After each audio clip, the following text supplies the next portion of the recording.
Products that have nothing to do with the vaping epidemic or vaping-related illnesses is nothing more than doubling down on failed policies and anti-tobacco opportunism. So with us in studio, John Shaer. He's the executive director of the New England Convenience Store and Energy Marketers Association. First of all, welcome, John. Thank you. So you had this rally. I want to get right to the point here. I didn't realize, and I'm still a little incredulous, to tell you the truth, that convenience stores rely so heavily on menthol cigarettes. I was reading about Minneapolis, where there is a ban or a proposed ban, or it went into place, I believe, in Minneapolis. Right, so I think it is pending. It's pending. The estimates out there, and I'm sure it's about the same here, they said it would cost Minneapolis convenience stores $73 million a year. Some stores say it's up to 70% of their business, just menthol cigarettes. Hard to believe, John. That's all I can say. What do you say? Well, it is a significant percentage of the tobacco category, and the tobacco category is a significant percentage of total store revenue for most stores. Certainly those stores in more urban communities will see a higher percentage of menthol because communities of color tend to smoke those or use those products in greater numbers. And I just want to make sure our listeners understand, because this is when the light went on for me. They have a minty taste to them. So minty means flavor, and we've talked a lot about flavor as it pertains to the governor's vaping ban. So, again, I think the store owners are probably saying you've thrown us in with the flavored jewel pods and so forth. Right, and so a couple things. First, there are two bills actually in the state. There's one in the Senate, and then there is one in the House, sponsored by Representative Gregoire, House Bill 4089. But they say the same thing, and they are full flavor bans, wintergreen menthol and all of the above and everything below.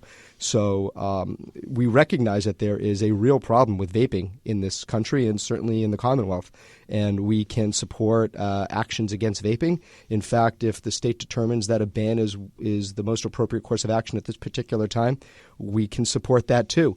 But what these bills do, they go well beyond a youth vaping epidemic or anything related to vaping-related illnesses. All right. I just wanted to run through some of those numbers again one more time. So convenience stores, you're saying that 50% of their profit comes from their tobacco sales. Is that what you're saying? 50% of revenue. 50% of revenue. Okay. 50% and these are obviously right. These are general numbers. And if you pull out the menthol out of that, they're losing what percentage? So generally, menthol represents 35% of the tobacco category. Mm-hmm. And so what is proposed here, I guess I'm surprised that convenience stores are still relying on the tobacco product that heavily. I mean, this product use is dropping year by year by year. I mean, the convenience store industry is not, really well positioned at this point then, are they? So convenience stores serve their communities with the products that those communities want. And for some of the more sophisticated companies that have the ability to start to transition away from a category that is absolutely in decline are doing so. You go into some of these stores and you'll see more fresh food offerings. You'll see larger beverage sections than ever before, coffee offerings, and that is happening.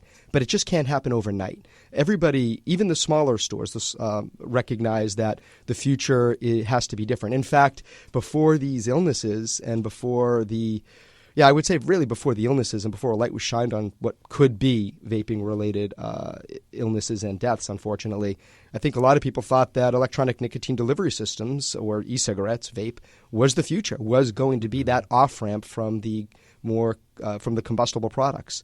But obviously that future is now very much in doubt. But to answer your question, yeah, some are quicker to migrate and others are slower. Yeah. John Shaer, our guest, he's executive director of the New England Convenience Store and Energy Marketers Association. We're talking about the uproar caused by this proposed ban on menthol cigarettes on Beacon Hill and what it would do to convenience stores. John, people listening to you are going to hear you say, or did hear you say, we're all for this vaping ban because of the youth epidemic and so forth. It's dangerous. But lo and behold, cigarettes are dangerous. So how can you say, yeah, let's do it. Let's crack down on that stuff over here. But menthol cigarettes are A-OK. I mean, how do you How do you square that? Well, I don't think I said menthol cigarettes are A-OK. Well, you didn't say there. You said, but you say it's fine for people to keep selling these, but we know that cigarettes cause death too. Sure. So these are legal products. I think we need to start there. Cigarettes are legal products. They are age-restricted products, 21 in the state as of January 1st. The vaping numbers among youth are rising, and that's a troubling statistic. It's starting to approach 30% among high school students, whereas cigarettes and smokeless and cigars, for that matter, are at all-time lows among youth. So those numbers are trending in the right direction. So what we're talking about are adult products. So what this ban is really doing is telling adults, we can choose better for you. Mm-hmm. And I think that's a good argument for the consumer, and I think that's what you're probably aiming that at, right? I mean, we don't want government telling us what to do. Well, that's your main message, right? But your organization is also framing this as sort of as a racial issue, correct? It does have a racial component to it. And tell us what that component is.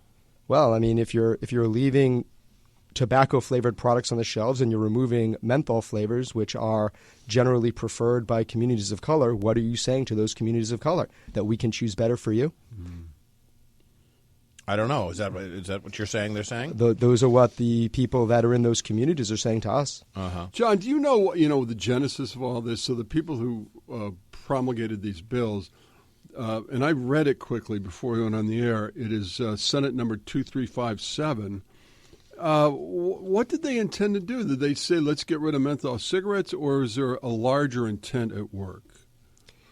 Well, I'm quite sure that this all began with the youth vaping epidemic, and that's fair, right. And that is fair. And youth probably buy menthol cigarettes, right? Well, the statistics show that youth aren't buying cigarettes in increasing numbers at all. This is a youth vaping issue. Okay. The issue is truly a vaping issue. That's where the governor's action was centered. That was what the governor's action was centered on. He banned vape. He didn't ban menthol cigarettes. He didn't ban mint smokeless. He banned the products that are attracting youth. Okay. And so it's really important that we draw that's the very first thing that we need to talk about here. We need to draw a distinction between the products that have a problem, address those issues, and then don't overstep into products that aren't an issue with youth, but that are enjoyed by our adult customers. All right. John Shaer is the executive director of the New England Convenience Store Association. We appreciate you joining us today on Bloomberg Bay State Business, and the legislation that they're talking about is just proposed at this point. This John, is not a reality. Right. We'd like you to have you come back and talk about it as this thing goes on. Yeah, for sure. It's interesting. I think if I may make one more point on this, there's about 30 seconds. I think that these products have $1 billion market demand in the state alone. So if the state chooses to ban it, these are going to be sold. It's just whether or not they're in the regulated market or in the black market. John Shaer.